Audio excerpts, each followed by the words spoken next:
Hay una pregunta que la humanidad se ha hecho durante 2000 años, y es la siguiente: ¿quién es Jesús? ¿Quién es Jesús?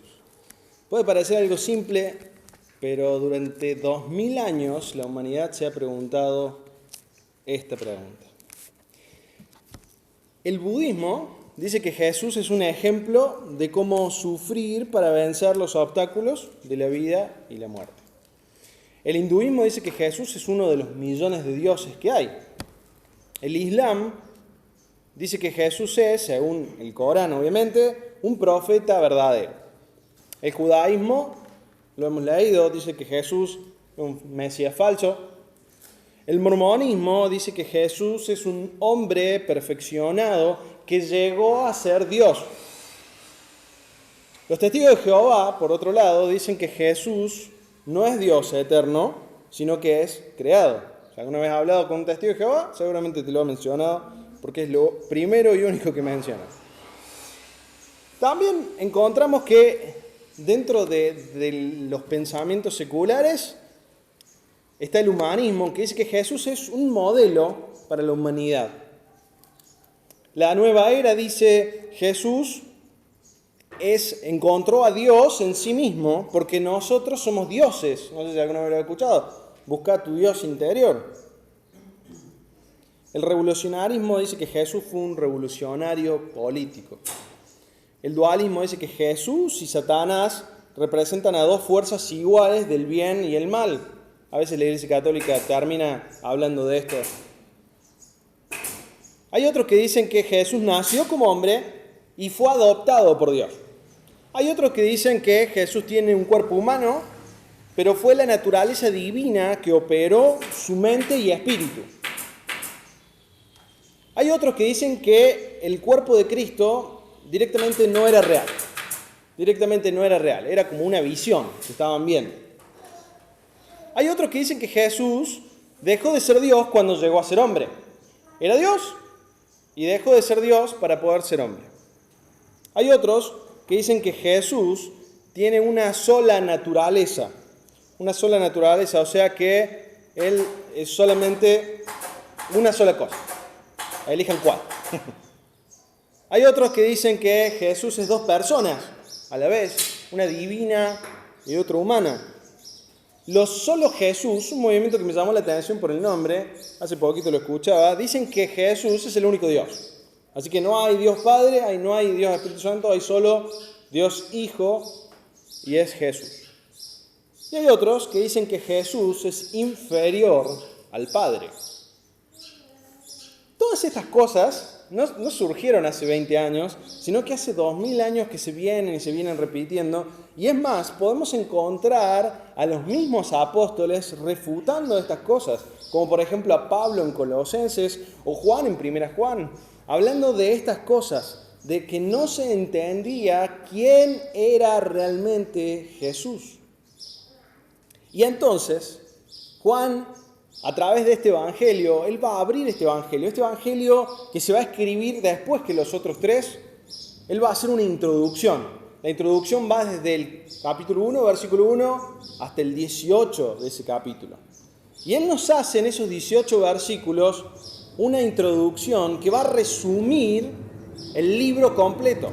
Luego él va a hablar de qué hizo Jesús, va a empezar el relato bíblico, va a empezar a hablar de qué hizo Jesús, cómo vivió, cuáles fueron los milagros, qué fue lo que dijo que era y que hacía, etcétera, etcétera. Pero acá en estos versículos, tenemos resumidos en estos 18 versículos lo que es Jesús, y le interesaba muchísimo a Juan poder decírnoslo.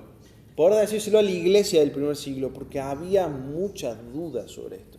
Y entonces él arranca, y si me permiten, vamos al versículo 1.1. En el principio era el verbo, ¿se acuerdan que lo vimos? El verbo, logos, que representaba a Cristo, ya era, cuando todo fue creado. En el principio él ya era. Y luego dice, y el verbo era con Dios. Así que no era Dios Padre, era otro. Y tenía una relación íntima, y lo vimos. Y el verbo El Verbo era Dios. Y nos define ahí Juan eso. Y luego él va a seguir hablando, y lo hemos visto, no quiero volver a todo eso, pero va a decir en estos últimos 5 versículos lo siguiente. Versículo 14. Y aquel Verbo, dice el 14, fue hecho carne y habitó entre nosotros y vimos su gloria, gloria como del unigénito del Padre, lleno de gracia y de verdad. Juan dio testimonio de él y clamó diciendo: este es de quien yo decía, el que viene después de mí es antes de mí, porque era primero que yo. Porque de su plenitud tomamos todos, y gracia sobre gracia, pues la ley por medio de Moisés fue dada, pero la gracia y la verdad vinieron por medio de Jesucristo. A Dios nadie le vio jamás, y el unigénito del Hijo, que está en el seno del Padre, Él le ha dado a conocer. Y así termina la introducción de Juan, declarando lo que venimos diciendo: ¿quién es Jesús? Y ante esto, en el 451 después de Cristo, se juntaron muchas iglesias, muchos ancianos de iglesias, y hicieron una declaración y dijeron lo siguiente: Jesús es perfecto en divinidad y perfecto en humanidad. Escuchen bien: verdadero Dios y verdadero hombre, de alma racional y cuerpo. Y sigue diciendo: uno y el mismo Cristo, Hijo y Señor unigénito, en 2 naturalezas, escuchen bien, en 2 naturalezas, sin confusión, sin mutación, sin división, sin separación, y sin que desaparezca la diferencia de las naturalezas por razón de la unión, sino salvando a las propiedades de cada naturaleza y uniéndolas en una persona, no dividido o partido en 2 personas, sino uno, el mismo Hijo unigénito, Dios, Verbo y Señor Jesucristo. Qué gran declaración, ¿verdad? Porque quita toda duda acerca de quién era Dios, de quién era Jesús, y lo dice muy clarito, Y en estos versículos vamos a ver 3 cosas. La naturaleza de la encarnación, vamos a ver los testigos de la encarnación y vamos a ver el efecto de esa encarnación. En el versículo 14 encontramos que dice: aquel Verbo fue hecho carne. 5 palabras. Aquel Verbo fue hecho carne. 5 palabras que nos muestran sumamente claro. Juan es sumamente sencillo en cómo presenta a todo lo que dice. Y él en esas 5 palabras, él nos está diciendo: Dios se hizo hombre. No hay duda sobre la deidad de Dios. Y si te quedaba alguna duda, podés volverte a Juan 1:1. Y no hay duda de que Él se hizo humano. Aquel Verbo fue hecho carne y habitó entre nosotros. Y vimos su gloria, gloria como del unigénito del Padre, lleno de gracia y de verdad. Lo infinito, escucha bien, se hizo finito. La eternidad entró en el tiempo. Lo invisible se hizo visible. El Creador entró en su creación. Qué maravilloso. Dios se ha revelado al hombre, dice en Romanos 1, por medio de la creación. Y lo vemos. Vemos la creación y vemos el pincel de Dios. Vemos lo magnífico que es, lo pequeños que somos. Y sin duda que hay un diseño inteligente por detrás. Y Romanos 1 nos dice eso, que la gente puede ver por medio de la naturaleza a Dios. También en 2 Timoteo 3:16 dice que encontramos la revelación de Dios por medio de las Escrituras. En este momento en el que Juan escribe, sería en el Antiguo Testamento. A través del Antiguo Testamento nosotros podíamos encontrar a Dios revelándose. Pero la revelación más importante y la más suprema de todas es en Jesucristo. Es en Jesucristo. Fíjense lo que dice en Hebreos 1, del 1 al 2. Dios, habiendo hablado muchas veces y de muchas maneras en otro tiempo a los padres por los profetas, en estos postreros días nos ha hablado por el Hijo, a quien constituyó heredero de todo y por quien asimismo hizo el universo. Él es la suprema revelación de Dios. El hecho de que Él en verdad se hiciera carne afirma la completa humanidad de Jesús. Carne, esa palabrita nos habla de que Él se hizo humano. No está hablando de la carne en el sentido negativo que encontramos a veces en el Nuevo Testamento.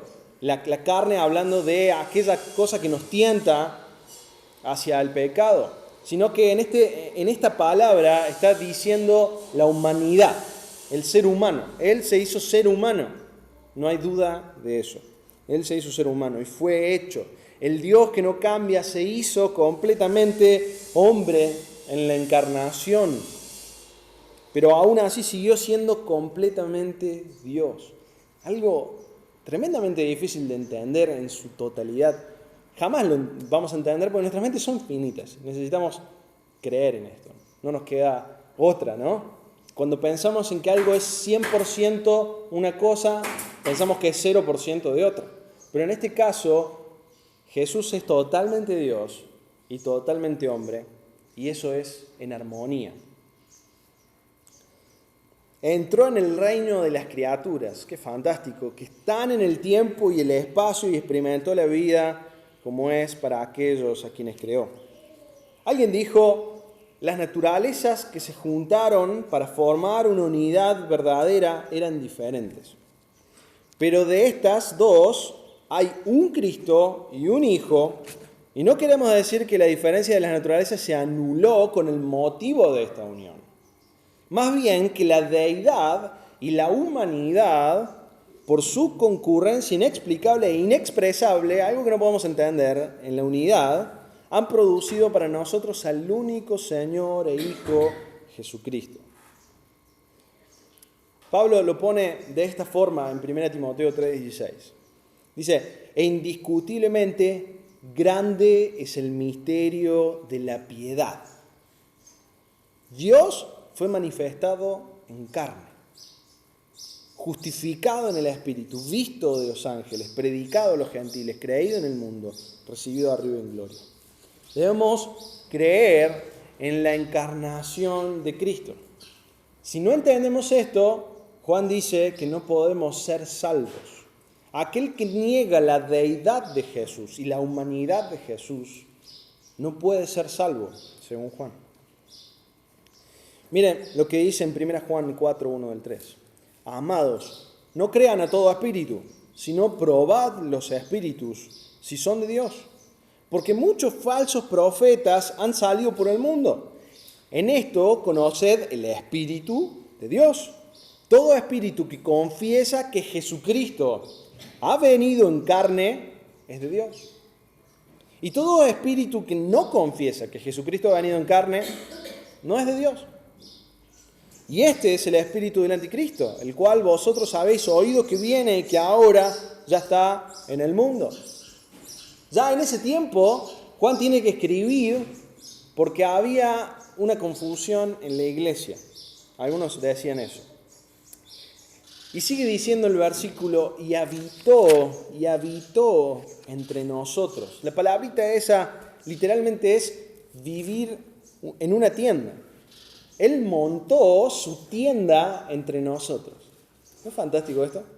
Él montó su tienda entre nosotros. Él tomó los atributos esenciales de la humanidad y fue, dice en Filipenses, dice, fue hecho semejante a los hombres. Por cuanto los hijos participaron de carne y sangre, él también participó de lo mismo, para destruir por medio de la muerte al que tenía el imperio de la muerte. Esto es el diablo. Y entonces el escritor de Hebreos nos dice, debía ser en todo semejante a sus hermanos, para venir a ser misericordioso y fiel sumo sacerdote en lo que a Dios se refiere, para expiar los pecados del pueblo. Su completa humanidad lo hace aprobado para que pueda expiar nuestros pecados. Si nosotros negamos su completa humanidad, estamos negando la posibilidad de Él de que pueda expiar nuestros pecados, porque debía ser en todo semejante a nosotros. Y si negamos su deidad, negamos su completa santidad, y por lo tanto es un pecador que muere por nadie, porque no está capacitado para poder morir por alguien. En el Antiguo Testamento tenemos unas imágenes de esto. A ver si se acuerdan. En Éxodo tenemos la primera imagen de Dios habitando con el hombre. ¿Se acuerdan? Cuando a Moisés Dios le dice, hace este tabernáculo, esta carpa de reunión, y se acuerdan que al final de Éxodo viene la Shekinah. Se presenta la gloria de Dios ahí, en la presencia manifiesta de Dios representada en una nube. Y que era tremendo. Luego pasa otra vez, lo vemos en la palabra. Lo vemos ¿en dónde? Una misma imagen. ¿En dónde lo podemos encontrar?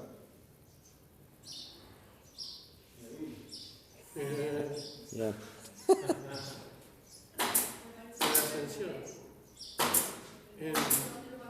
Pasa nuevamente la Shekinah de Dios que viene. ¿Cuándo? En Salomón, ¿se acuerdan? Cuando Salomón construye el templo por medio de las órdenes que deja Dios a David, etcétera, etcétera, él lo inaugura, y cuando lo inaugura, ¿qué pasa? La Shekinah de Dios de vuelta. La presencia de Dios en medio, habitando con el pueblo. Dios habitando con el pueblo. También se revela en algunas apariciones preencarnadas de Cristo. Lo podemos ver con Moisés en la zarza, lo podemos ver con Josué, lo podemos ver con Abraham, lo podemos ver en muchas ocasiones en las cuales dice el ángel de Jehová, que es adorado y por lo tanto entendemos que es Dios, que se está presentando a distintas personas. Y también volverá a acampar con nosotros, volverá a acampar con nosotros. Dice en Apocalipsis que el tabernáculo de Dios estará con los hombres y Él morará con ellos, y lo veremos en el final de los tiempos. Vamos a ver eso, y va a ser maravilloso. Dios habitando nuevamente acá. Pero en este momento es sumamente especial, porque Dios vino a montar su campamento en medio nuestro, hace 2000 años. Cristo, de una forma sumamente humilde, vino a estar Dios con los hombres y a estar en un tiempo con nosotros. Y luego dice el versículo que vimos su gloria, gloria como del unigénito del Padre, vimos su gloria. Esta palabra gloria, ¿qué significa? Esta palabra gloria nunca antes había sido vista manifestó Jesús su gloria, manifestó Jesús su gloria de una forma que nunca antes había sido vista. Y lo hizo de dos maneras. Por ejemplo, Pedro, Jacobo y Juan, cuando van al monte, ¿se acuerdan? Suben al monte, ¿y qué pasa con Jesús? Se transfigura. Y ellos pueden ver su gloria. ¿No les hace acordar algo a Moisés cuando le dice, yo quiero verte? Y entonces Dios le dice, bueno, yo te voy a mostrar, pero solo mis espaldas, solo un bordecito. Porque si te mostrara toda mi gloria, serías consumido. Y entonces Jacobo, Pedro y Juan pueden ver algo de eso, velado por supuesto, porque si no hubieran sido quemados, pero ellos pueden ver su gloria. ¿Se acuerdan que el rostro le resplandeció, que las ropas se le pusieron blancas? Y ellos fueron, se deslumbraron con eso que vieron, al punto que se tiraron al suelo, porque sabían que estaban en presencia de Dios mismo, estaban viendo la gloria. Pero también Jesús no solo mostró su gloria de esa forma acá en la tierra, sino que también mostró su gloria desplegando sus atributos, de una forma no física, por así decirlo, de una forma espiritual, podríamos decir. Dios mostró su gloria en medio de los hombres de una forma espiritual. Y los discípulos seguramente podrían decir, y es lo que está tratando de decir acá Juan, vimos su gloria, vimos su amor, vimos su misericordia, vimos su sabiduría, vimos su conocimiento, su poder, vimos su justicia, su santidad, vimos su compasión, su omnipotencia, su omnisciencia, vimos su enojo, vimos su ira, vimos su bondad, vimos su paciencia, lo vimos todo, lo vimos todo. Todos los atributos de Dios desplegados por medio de Cristo. Vimos todas estas cosas que el Señor enlista allá cuando se le presenta a Moisés. Él cuando le muestra su gloria, él pasa diciendo Jehová de los ejércitos, ¿se acuerdan? Y empieza a nombrar los atributos que tiene, porque ese es su nombre, ese es su carácter, esos son sus atributos. Y entonces Juan dice, vimos su gloria, realmente la vimos, no podemos decir que no. Y luego dice, vimos la gloria como del unigénito. Y el unigénito no implica creación, no implica que sea el primero de lo creado. Lo que implica es que es único, único. No se refiere a un origen de una persona, pero sí se refiere a que es única en su clase, ¿sí? Unigénito, único en su clase. Esta palabra distingue a Cristo, al Hijo, al único Hijo de Dios, a diferencia de todos los creyentes. No es uno más de los creyentes, sino que Él es único en su clase y los creyentes somos hijos de Dios en un sentido muy distinto. Somos adoptados. Hay alguien que dice, Cristo es el Hijo unigénito, el único a quien el título pertenece en un sentido completamente único y singular, a diferencia de aquel título en el cual hay muchos hijos de Dios. Así que Él revela su gloria por medio de estas dos formas, porque en Él, dicen Colosenses, habita corporalmente toda la plenitud de la deidad. Él es Dios. En Él habita toda la plenitud de la deidad y por eso la despliega. Qué maravilloso debe haber sido estar en ese lugar, en ese momento, con Juan ahí mirando al Señor y pudiendo disfrutar de eso, ¿no? Así que Él va a seguir diciendo, lleno de gracia y de verdad. Lleno de gracia y de verdad.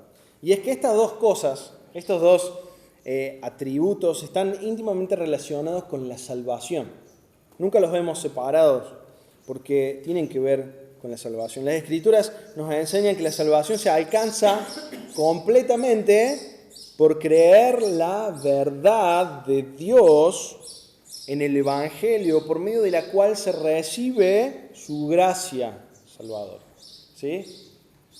Tenemos su gracia por medio de su verdad. Por medio de la verdad podemos tener su gracia. Simplemente algunos versículos que hablan de esto. Pablo describe el mensaje que predicó como el testimonio del Evangelio de la gracia de Dios, hablando de la gracia. Romanos 3, 24, él escribe de que los creyentes están justificados gratuitamente por su gracia, mediante la redención que es en Cristo Jesús. O en Efesios 1, 7, que dice, en quien tenemos redención por su sangre y perdón de pecados según las riquezas de su gracia. Y también habla sobre la verdad en Efesios, que dice, en él también vosotros, habiendo oído la palabra de verdad, el evangelio de vuestra salvación. La palabra de verdad es el evangelio de nuestra salvación, y habiendo creído en él, fuimos sellados con el Espíritu Santo de la promesa. Y en Colosenses 1.5 también encontramos que Pablo define al evangelio como la palabra verdadera. La palabra verdadera. La verdad del evangelio es la cual trae gracia a nuestras vidas por medio de creer en ella. Y sin esa verdad no podríamos ser salvos. Y somos salvos por medio de esa verdad, por medio del evangelio, por medio de la verdad de que Dios, siendo Dios, se hizo hombre para morir, para vivir la vida que no podíamos vivir y morir en nuestro lugar cargando nuestros pecados. Eso es lo que Juan está diciendo acá. Por eso es que Jesús puede decir, yo soy el camino, la verdad y la vida. Y nadie viene al Padre si no es por mí. Y si permaneciéramos en su palabra, seríamos verdaderamente sus discípulos y conoceríamos la verdad, y la verdad nos haría libres, ¿o no? Entonces, Él es el camino a la salvación, Él es la verdad, Él es la palabra, Él es el verbo, el logos. La creencia vaga de Jesús, si alguna vez ustedes no tenían claro esto, es bueno que lo tengamos en claro, porque nos hace dar cuenta quién es Jesús. Y si hay alguien que no lo tiene claro, que conocemos, podemos aclarárselo, porque de verdad, la ausencia de la verdad de Cristo en una persona hace que no haya salvación. Quienes rechazan la revelación completa de Dios en Jesucristo son los que se van a perder eternamente. Así que necesitamos proclamar esta verdad. En Juan 8:24, por ejemplo, encontramos que el Señor dice: si no creen que yo soy, esa palabrita tan tremenda, si no creen que yo soy Dios, que estos atributos están en mí, en vuestros pecados moriréis. Así que debemos creer la verdad de Dios. También Juan no solamente se queda ahí, sino que dice algo que es común para Juan y es común para cualquier judío, que en palabra de 2 o 3 testigos conste todo lo que se diga, para que sea verdadero. Y entonces él dice, acá todo esto no lo digo yo, sino que lo dicen otros también. ¿Quiénes? El primero es Juan.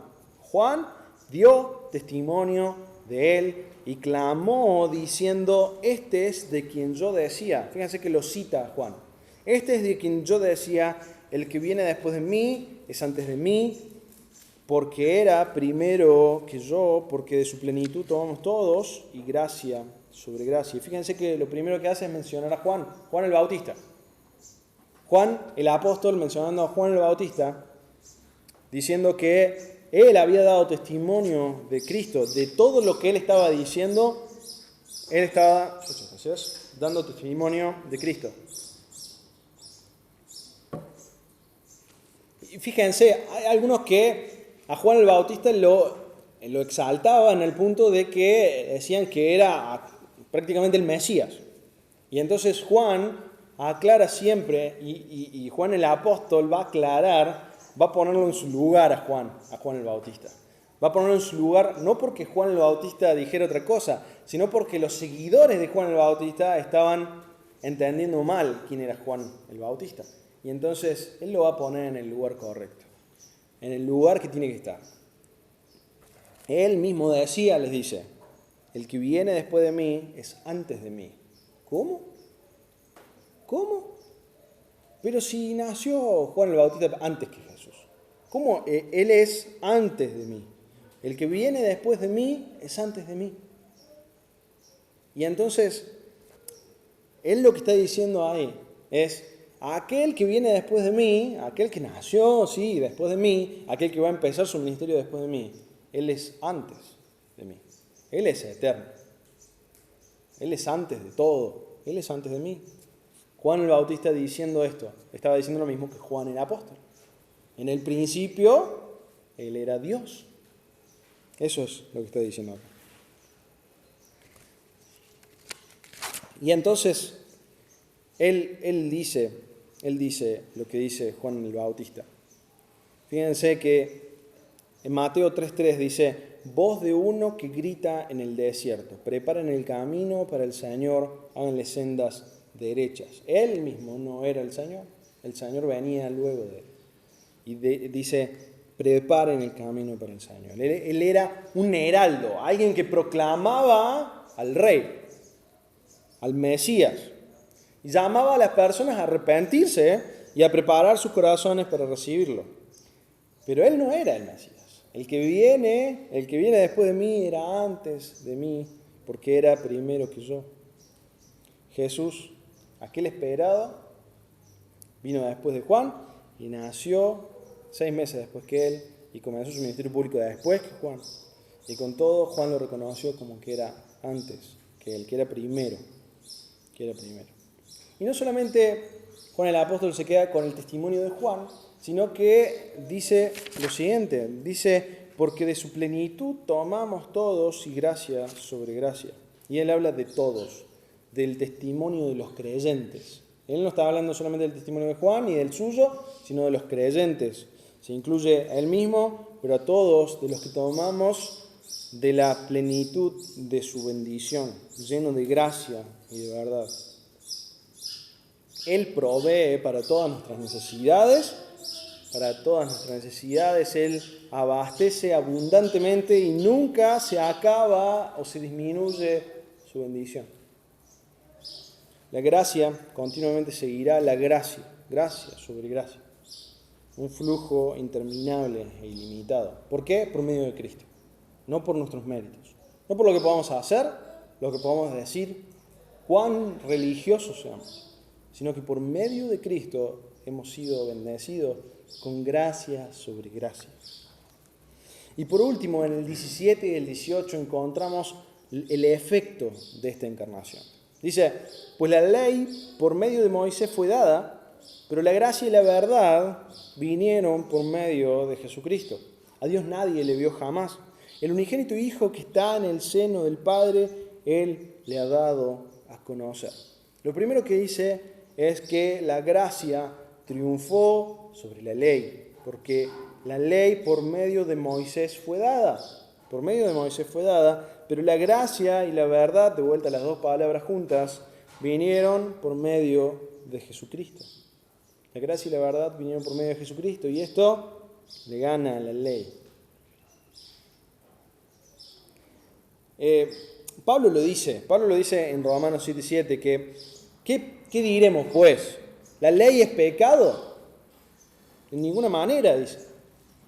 La ley, a la verdad, es santa y el mandamiento santo y justo y bueno. Y sabemos, por otros versículos, que la ley lo que hace es mostrarnos nuestro pecado, ¿verdad? Nos muestra nuestro pecado, nos hace encontrarnos con la santidad de Dios y con su estándar. Y nosotros lejos de eso. La ley nos salva. La ley nos dice cuán pecadores somos. Ese es el trabajo de la ley, pero no puede salvarnos. Sí lo puede hacer Jesucristo, que vino en gracia y verdad. Dios mostró su gracia por medio de Jesucristo.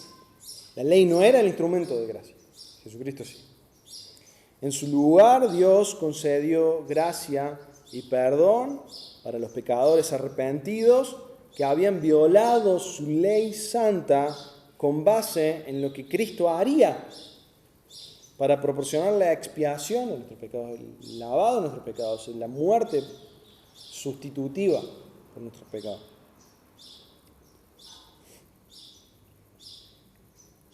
La ley no salva a nadie, tan solo nos hace convictos a los pecadores por su incapacidad de guardar a la perfección las normas justas de Dios. No llegamos a ese estándar jamás y nos condena al castigo eterno a eso. Cuando nos encontramos con que dice Jesús, sean perfectos como vuestro Padre es perfecto, nos encontramos con que jamás podríamos ser así. Primero porque ya no podemos ser perfectos y segundo porque hacia adelante tampoco. Ese nivel de perfección, ese nivel de santidad, jamás lo podríamos tener por nuestros medios. Sed santos porque yo soy santo, dice en 1 Pedro. Y entonces nos damos cuenta que nos merecemos el castigo eterno de la justicia divina. Merecemos el infierno.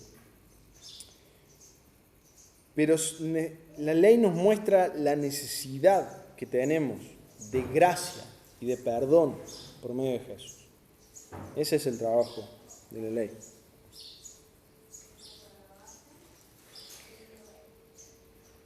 La gracia de Dios en el Antiguo Testamento se aplicó a los creyentes que se arrepentían en anticipación a la revelación total de la gracia divina en Jesucristo. Antes de Cristo, ¿cómo la gente se salvaba? Por medio de la promesa de que alguien vendría a expiar sus pecados, a pagar el precio. Y en el tiempo, en Jesús, se cumplió y reveló completamente la verdad de la salvación de Dios. La verdad que está en Jesús, Efesios 4:21. Número 2, sigue diciendo el versículo, que Dios se hizo visible con una claridad nunca antes vista o conocida.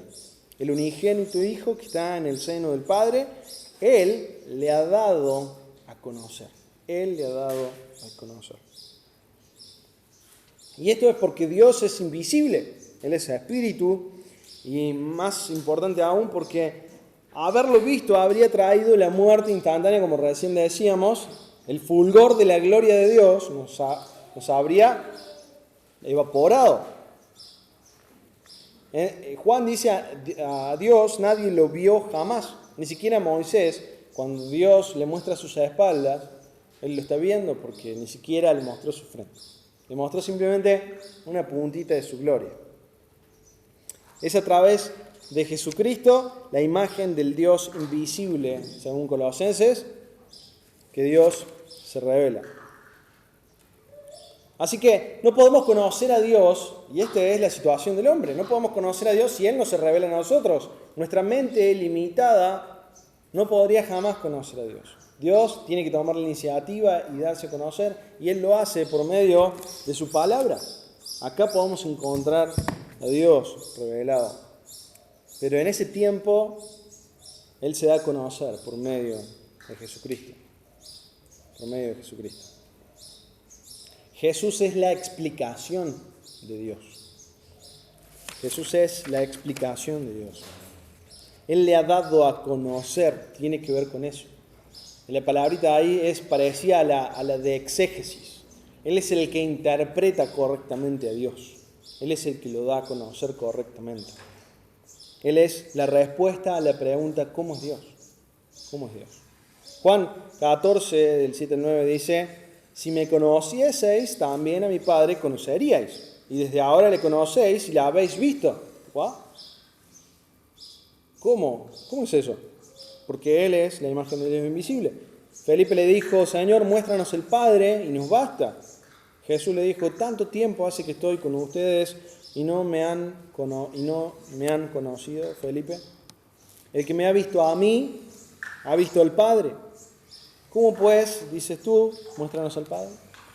Felipe no lo había entendido, a nosotros se nos deja escrito. El ver a Jesús es ver al Padre, porque Él es Dios.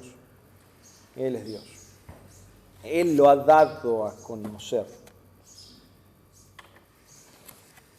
Y yo te pregunto ahora, ¿qué pensás de quién es Jesús? ¿Te quedó más claro?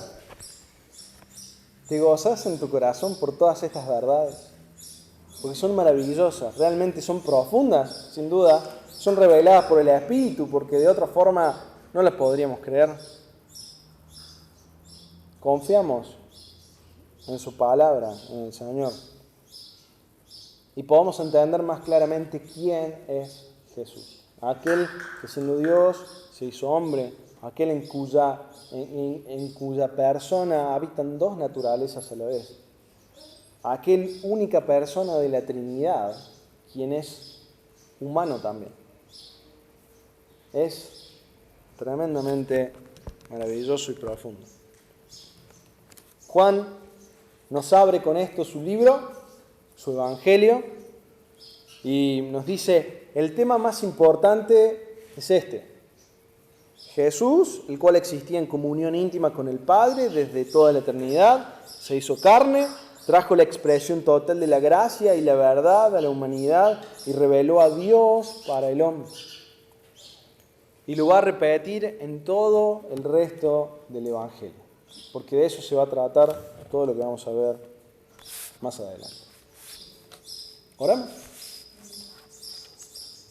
Gracias te damos, Padre, porque por medio de esto que escribió Juan nos queda sumamente claro quién es Jesús. Gracias porque Juan escribe de una manera tan sencilla, pero a la vez tan profunda, por medio de tu mente, la mente del Espíritu, el cual lo inspiró. Señor, gracias porque podemos ver quién es Jesús realmente. Podemos ver que fuimos bendecidos por medio de que viniera a este mundo. Y fuimos bendecidos también por medio de su muerte. Señor, te rogamos para que todos podamos creer estas verdades, para que cada persona que conocemos crea en estas verdades, sabiendo que hay condenación para aquellos que no la aceptan. Y no queremos eso para nuestros seres amados. Señor, te rogamos para que podamos hablar de estas verdades, también gozarnos de estas verdades, alabarte por estas verdades, que pueda estar en nuestro corazón el también ser testigos, al igual que Juan el Bautista, al igual que Juan el Apóstol, de que hemos visto su gloria. Hemos visto la gloria de Jesús por medio de su gracia y su verdad. Señor, te rogamos estas cosas en el nombre del Señor Jesús. Amén.